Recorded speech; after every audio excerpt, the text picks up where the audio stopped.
Land transport में हमने roadways को कवर कर लिया है लास्ट के 2 एपिसोड्स में। आज बात करेंगे रेलवेज के ऊपर। ठीक है, रेलवेज क्या होती हैं, उसके बाद ट्रांस कॉन्टिनेंटल रेलवेज क्या होते हैं, इन टॉपिक्स को हम कवर करने वाले इस लेक्चर के अंदर। तो सबसे पहले railways. Railways are best suited for the transportation of bulky goods and passengers over long distances.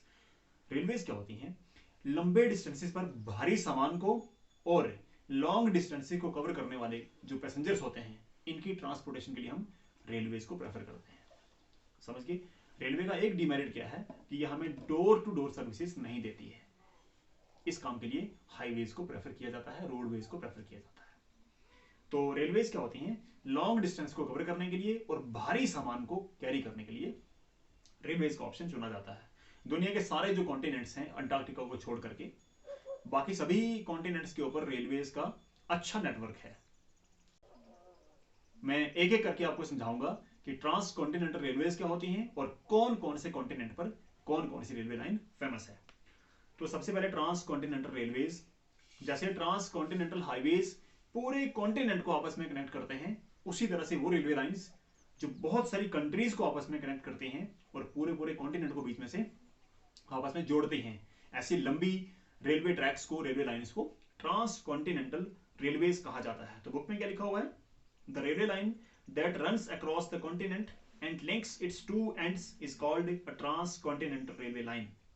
ऐसा कोई भी रेलवे ट्रैक जो कॉन्टिनेंट के दो किनारों को आपस में कनेक्ट करता है, ट्रांस कॉन्टिनेंटल रेलवे लाइंस होती हैं वो। अब कौन कौन से कॉन्टिनेंट पर क्या क्या है, सबसे पहले बात आती है trans Siberian railway. Siberia Russia में है और रशिया का जो सबसे लंबा रेलवे ट्रैक है उसको ट्रांस साइबेरियन रेलवे कहा जाता है। ये सेंट पीटर्सबर्ग को व्लादिवोस्टोक के साथ कनेक्ट करती है। दुनिया की सबसे लंबी रेलवे लाइन है, ये रशिया के अंदर है। सेकंड नंबर पे आती है ट्रांस कैनेडियन रेलवे।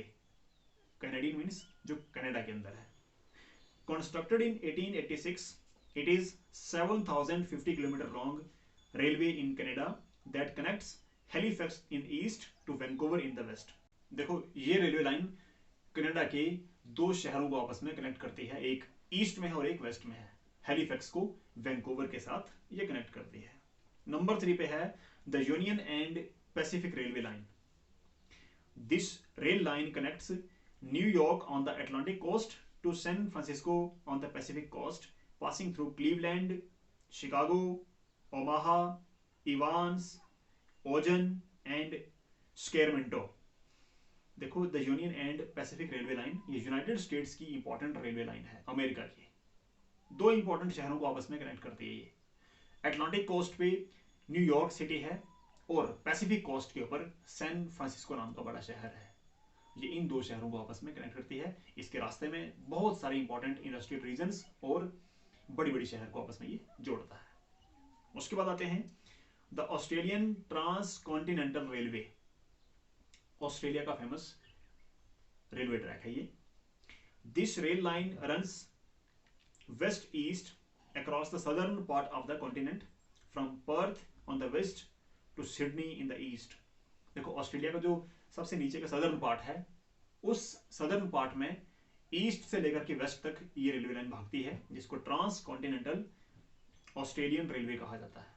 ये दो शहरों को, सिडनी को पर्थ नाम के शहर के साथ कनेक्ट करता है। इसके रास्ते में भी बहुत सारी इंपॉर्टेंट इंडस्ट्रियल रीजन्स और इंपॉर्टेंट मिनरल बेल्ट्स को ये आपस में जोड़ता है। दुनिया की सबसे सीधी जो लंबा रेलवे ट्रैक है वो भी इसी लाइन पर मिलता है। और लास्ट में है the Orient Express. This line runs from Paris to Istanbul, passing through Strasbourg, Munich, Vienna, Budapest and Belgrade. देखो, यूरोप का सबसे इंपॉर्टेंट रेलवे ट्रैक है ये, जो पेरिस से लेकर इस्तांबुल तक चलता है। ये यूरोप की डिफरेंट मेगा सिटीज को, कैपिटल्स को, इंडस्ट्रियल रीजन्स को और शहरों को आपस में जोड़ता है ये। इसको ओरिएंट एक्सप्रेस कहते हैं। तो ये थे कुछ important railway lines over the globe. मैं एक बार आपको थोड़ा सा रिकैप करवा रहा हूँ इस टॉपिक में क्या क्या था।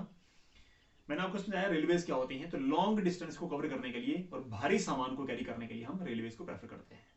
ठीक है, ये लैंड ट्रांसपोर्ट का सबसे इंपॉर्टेंट मोड है रोडवेज के बाद। ठीक है, उसके बाद ट्रांस कॉन्टिनेंटल रेलवेज कॉन्टिनेंट्स के बड़े बड़े पार्ट्स को आपस में कनेक्ट कर, और इसमें सबसे फर्स्ट नंबर पे आती है ट्रांस साइबेरियन रेलवे, जो दुनिया की सबसे लंबी लाइन है और ये रशिया में है।